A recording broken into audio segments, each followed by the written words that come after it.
Hello my dear students, this is Swati Chawla. I welcome all of you on my YouTube channel and the series of class 11th and 12th Computer Science with Python. In this video, we will discuss the NCERT solutions of the chapter Data Structures Q in Python. I request you to watch this video till end to make your concepts clear. So now, without wasting our time, let's start our today's video.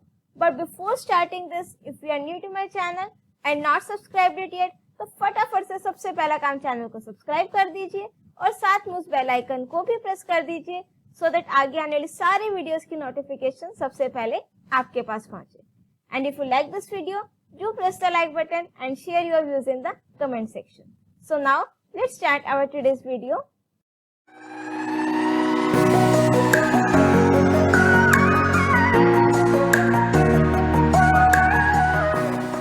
So now, let's start with our first question. Dash is a linear list of elements in which insertion and deletion takes place from different ends. So as you know, we are having two data structures in your curriculum, stack and queue. Stack में जो insertion of and deletion of elements होगा, that will be from one end only, and that end is known as the top end. Whereas in queue, insertion and deletion takes place from different ends. Insertion from rear end and deletion from front end. So here our answer is Q. Second part, operations on a queue are performed in dash order. अब queue में हमारे पास क्या होता है, straight line, right? तो उसमें क्या होगा, जो सबसे पहले आएगा, that will be the first one to be removed. So यहाँ पर जो आपका queue है, that is based on the FIFO property, first in, first out. Insertion operation in a queue is called dash and deletion operation in a queue is called dash. So if we have to insert the element in a queue, that operation is known as NQ, and if we want to delete the element from a queue, that operation is known as the DQ. Next is deletion of elements is performed from dash end of the queue. तो deletion आपका queue में कौन से end से होता है बेटा? Front end से, राइट? इसको क्रैम करने की रिक्वायरमेंट बिल्कुल नहीं है बच्चों. लेट्स सपोज ये हमारा एक टिकट काउंटर है, राइट? अब यहाँ पर कुछ पर्सन्स आए टिकट लेने के लिए, they will stand in a Q, right? तो सबसे पहले मेरे पास ये आया. अब टिकट लेंगे, यही पर्सन लेंगे सबसे पहले और वापस भी सबसे पहले यही जाएंगे. तो फर्स्ट इन फर्स्ट आउट, और this is known as my front end. Whereas जो new person आएगा, that will come from here. This end is known as the rear end. So insertion will be from the rear end and deletion from the front end, right? Next, elements A, S, D and F are present in the queue and they are deleted one at a time. Dash is the sequence of element received. अब Q मेरा कौन सी property को follow करेगा? First in first out. तो सबसे पहले मैंने ए insert किया होगा, तो सबसे पहले रिमूव कौन सा होगा?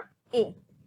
सेकेंड में एस मैंने इंसर्ट किया होगा, तो मेरे पास कौन सा एलिमेंट आएगा? एस. तो दैट मीन्स क्यू में जिस सीक्वेंस में आप एलिमेंट इंसर्ट कर रहे हो, उसी सीक्वेंस में ही वो मुझे रिसीव होंगे अगर मैं वन बाय वन उनको डिलीट कर रही हूँ. अगर यही आपका स्टैक से रिलेटेड होता तो मेरे पास रिवर्स आता, लास्ट इन फर्स्ट आउट. तो मेरे पास ऑर्डर होता बेटा F, D, S and A. Now next question is compare and contrast queue with stack. That means you have to write similarities as well as dissimilarities between these two data structures. First, we will discuss the similarities between stack and queue. Both stack and queue are your linear list, और दोनों में ही हम element को with the help of index access कर सकते हैं. And both can be implemented using arrays or list. Now let's discuss the differences between these two, stack and queue. First one is stack is based on LIFO property, that is last in first out, whereas queue is based on FIFO property, first in first out.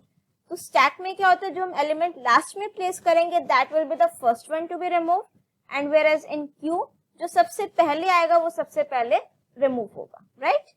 Second point, in stack, elements are inserted and removed at one end only. ठीक है, in stack we are having only one end, तो elements insert भी वहीं से होंगे, remove भी वहीं से होंगे। whereas in Q elements are inserted and removed from different end। अगर मैं यहाँ पर एक डायग्राम बना दूं बहुत ही छोटा सा, so this is my stack, right? यहाँ से एलिमेंट्स इंसर्ट होंगे एंड जहां पर ये एलिमेंट होंगे that is known as the top end of the stack. और अगर मैं Q की बात करूं तो will place the elements like this. This is known as my front end from where we have to do the deletion, and this is known as rear end from where we have to insert the element in a queue। So third point is, in stack insertion and deletion of elements takes place from one end, and that end is known as my top of the stack, or you can say top end। whereas in queue elements जब हम insert करेंगे that will be from rear end, and deletion of elements takes place from the front end। Fourth point, stack के जो operations है that is to insert and delete। insert जब हम करेंगे means element add करेंगे stack में, that operation is known as push operation, and if we have to delete the element from the stack, that operation is known as the pop operation। whereas in Q if we have to insert the element, that operation is known as NQ, and if we want to delete the element from the queue, that operation is known as DQ। Last point, stacks are visualized as vertical collection of item। vertical means in a standing form, right? so एक के ऊपर हम एक चीज से रखेंगे तो आपके क्या होंगे, एक तरीके से vertical collection of elements, whereas queues are visualized as horizontal collection of elements। अब टिकट काउंटर के सामने अगर क्यू भी है इस तरीके से होगी तो that will be in the horizontal collection of elements। Now next question is, how does FIFO describe Q? अब FIFO describe Q means जो हमारा Q है that is based on FIFO property, first in first out। so Q follows the principle of first in first out, means element entering first in the queue will be the first one to come out or to be removed। thus element has been longest in the queue will be removed first। longest in the queue means जो बहुत देर से element है, जो सबसे पहले आया था, that will be the first one to be removed। now next question, show the status of queue after each operation। now as you can see यहाँ पर मुझे operations दे रखे हैं, कौन कौन से हैं, NQ, DQ and peak sorry. तो NQ means मुझे queue में वो एलिमेंट क्या करना है, इंसर्ट करना है, और DQ means we have to delete the element from that queue, और peak means just to view और display the element। कौन सा एलिमेंट, जो आपका कहां पर है, फ्रंट एंड पर, right? so now let's perform these operations on Q। let me just erase this, right? चलो अब करते हैं अपने Q के ऑपरेशंस परफॉर्म। अब सबसे पहले मुझे क्या गिवन है बेटा, NQ ऑपरेशन। अब आपको स्टेट बताना है after each operation, right? So after each operation first operation is my NQ 34। तो let suppose I have initialised my Q with variable, let suppose Q ही ले लेते हैं, राइट? सो यहाँ पर हमने इसमें एक, मेरे पास Q में एलिमेंट आ गया that is 34। Next is NQ 54। तो अब मेरे पास मेरी क्यू में एक एलिमेंट और आ गया बेटा, 34 was already there, now 54। DQ, DQ means to remove the element, first in first out. तो कौन सा एलिमेंट रिमूव होगा, यहाँ पर मेरे पास 34 रिमूव हो जाएगा। तो अब मेरी क्यू में एलिमेंट क्या रह गया, 54, ठीक है, बिकॉज आपको किसका स्टेटस बताना है, क्यू का। तो क्यू में मेरे पास क्या रह गया बेटा, 54। Next operation is NQ, that means we have to insert the element, 54 was already there, और कौन सा एलिमेंट इंसर्ट करना है, 12। now next operation is DQ। तो DQ means we have to remove the element। अब मेरी Q के front end पर कौन सा एलिमेंट है, 54। तो ये 54 मुझे क्या करना है, अपने Q में से रिमूव करना है। तो अब मेरे पास स्टैक में क्या रह जाएगा बेटा, 12। now next is NQ। NQ means I have to insert the element in the queue।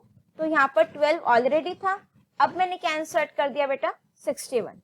Next operation is peak. अब पीक मुझे क्या देगा बेटा, जो एलिमेंट मेरा फ्रंट पर है, कौन सा है 12, तो ये मुझे एलिमेंट रिटर्न कर देगा दैट इज 12। मेरी क्यू में यहाँ पर कोई भी चेंज नहीं होएगा, राइट। ये एज इट इज रहेंगे elements 12 and 61। Peak operation element को डिलीट नहीं करेगा। नेक्स्ट इज डी क्यू, तो कौन सा एलिमेंट डिलीट होगा बेटा 12, जो एलिमेंट मेरा फ्रंट एंड पर है। तो अब मेरे पास क्यू में एलिमेंट कौन सा रह गया, only one, that is 61। Next again D Q operation, अब मेरा कौन सा एलिमेंट रिमूव होगा बेटा 61। अब मेरी क्यू क्या हो गई बेटा एम्प्टी। अब मेरे पास मेरी क्यू में कोई भी एलिमेंट नहीं। Next is dequeue operation, right. अब जो dequeue operation, if my queue is empty we can not delete the element from the queue, तो that case is known as the underflow case, right. तो मेरा Q में कोई भी element insert नहीं हुआ है। Next is again D Q, तो अगेन मेरा कौन सा केस हो गया बेटा underflow case. Underflow case means my queue is empty and we are trying to delete the element from the queue.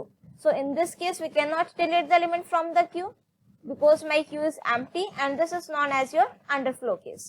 Next is NQ operation. So that means we have to insert the element in a queue. So at last मेरी queue में जो element है that is 1, right? So I hope all your concepts are crystal clear now. हमने जो भी queue के questions किए हैं that are clear to you. If still you are having any doubt, you can write it in the comment section. And if you like my video, do press the like button and share your views in the comment section. Don't forget to subscribe my channel and press the bell icon to get the updates of my upcoming videos. Till then, keep watching, keep smiling, keep studying. Thank you.